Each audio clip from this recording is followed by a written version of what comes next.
कोई रोक नहीं सकता। जगन्नाथ जी के आदेश हुए, मैं उड़ीसा आया, उड़ीसा में आते ही सबसे पहले तो मुझे करना चाहिए, मैंने जगन्नाथ जी के चरणों में जाकर आशीर्वाद मांगा, अपने लिए, अपने पार्टी के लिए, अपने समाज के लिए, अपने देश के लिए, मानवता के लिए, सबके लिए, क्योंकि जगन्नाथ जी सृष्टि के रचयिता हैं। और जब मैं कल रात को यहाँ आया तो कई लोगों से भी मिला, लोगों के मन में एक दुख है, अफसोस है कि कैसे भारतीय जनता पार्टी के एक नेता ने भगवान जगन्नाथ जी के करोड़ों करोड़ों भक्त जो पूरी दुनिया में हैं, उन सबका अपमान किया, मेरी भी आस्था से खिलवाड़ किया।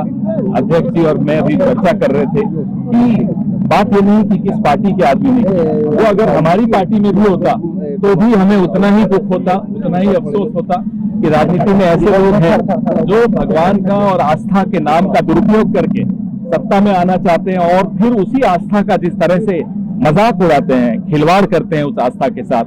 अभी कुछ दिन पहले मैंने भारतीय जनता पार्टी के अध्यक्ष जेपी नड्डा साहब को सुना, वो बोले कि साहब ये नरों के इंद्र नहीं है, सुरों के भी इंद्र हैं। अब ये किसी व्यक्ति के लिए, किसी मनुष्य के लिए इस तरह की टिप्पणी करना, उसको भगवान से ऊपर बना देना, जगन्नाथ जी से तो हम सब हैं।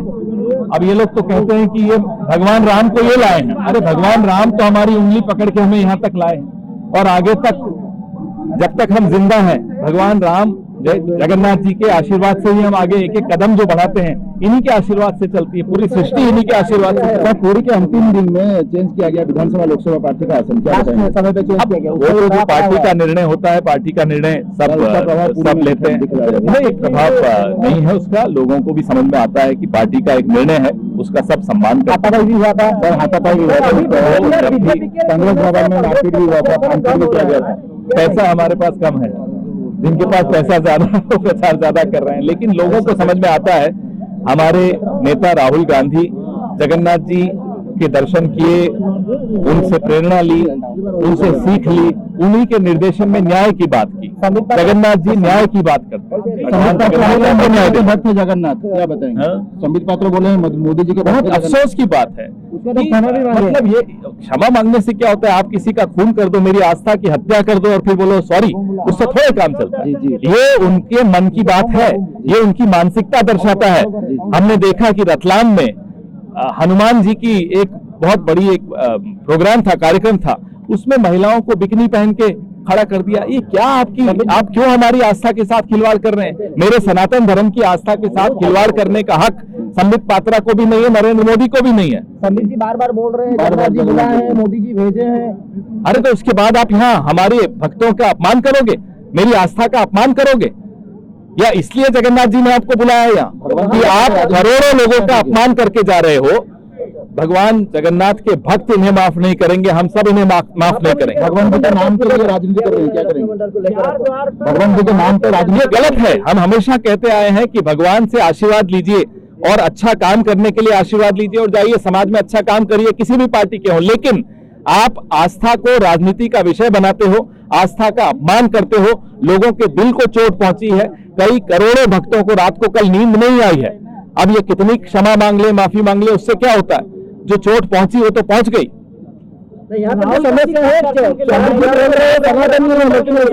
बता रहे थे एक बार कि वो आए और फिर आएंगे। सनातनी है लेकिन वो भगवान को अपमान कर रहे हैं।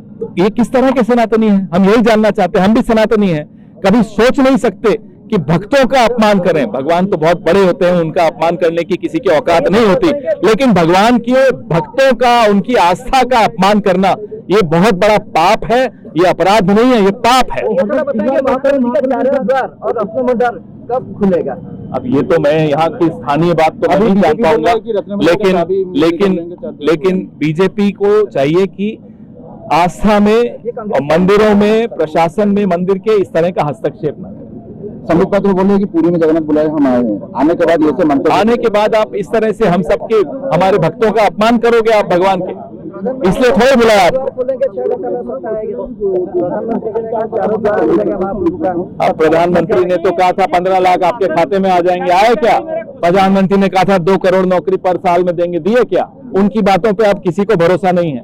और जगन्नाथ जी भी देख रहे हैं, सुन रहे हैं कैसे उनके भक्तों के साथ धोखा हुआ है पिछले 10 साल में। हम तो बिल्कुल जो कहेंगे वो करेंगे। हम जो कहते हैं, हमारे खड़गे साहब जो कहते हैं, हमारे राहुल गांधी जी जो कहते हैं, वो पत्थर की लकीर होता है। नहीं, अभी उन्होंने बोले कि जब शासन में आएंगे भारतीय जनता पार्टी 6 घंटा में 4 द्वार खुला जाएगा।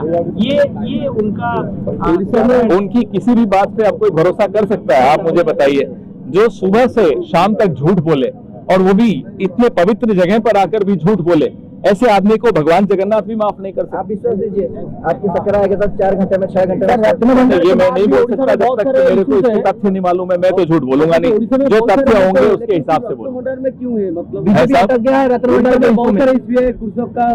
बीजेपी से पूछिए कि क्यों अटक गए इस इशू पर। क्यों आप लोगों की आस्था, लोगों की भावना और आस्था के साथ खिलवाड़ करने का हक किसी को नहीं है, वो किसी पार्टी का हो। मेरी पार्टी में भी अगर कोई ऐसा कहेगा तो हमारे नेता उन्हें माफ नहीं करेंगे। हमारे नेता होते और संबित पात्रा अगर कांग्रेस पार्टी में होते तो आज सुबह तक उनको पार्टी से बाहर निकाल दिया होता। हम नरेंद्र मोदी जी को चुनौती देते हैं, निकालिए, हिम्मत दिखाइए और भक्तों की जो आस्था है उस पे उसका सम्मान करते हुए संबित पात्रा को आप पार्टी से बाहर निकालिए और नरेंद्र मोदी जी को खुद को इस पूरी दुनिया में भगवान जगन्नाथ के जितने भी भक्त हैं, करोड़ों करोड़ों भक्त हैं, अमेरिका में भी हैं, कनाडा में भी हैं, ऑस्ट्रेलिया, सब जगह हैं। मैं जहां जाता हूं वहां जय जगन्नाथ की बात सुनता हूं। उन सबसे प्रधानमंत्री नरेंद्र मोदी को आज 24 घंटे में माफी मांग लेनी चाहिए। यही हम सबके लिए अच्छा होगा, इस सृष्टि के लिए अच्छा होगा, क्योंकि सृष्टि में जो आस्था है उससे बड़ा और कोई मुझे नहीं लगता आभूषण हमारे पास है। उसका अपमान करने का हक किसी को नहीं है।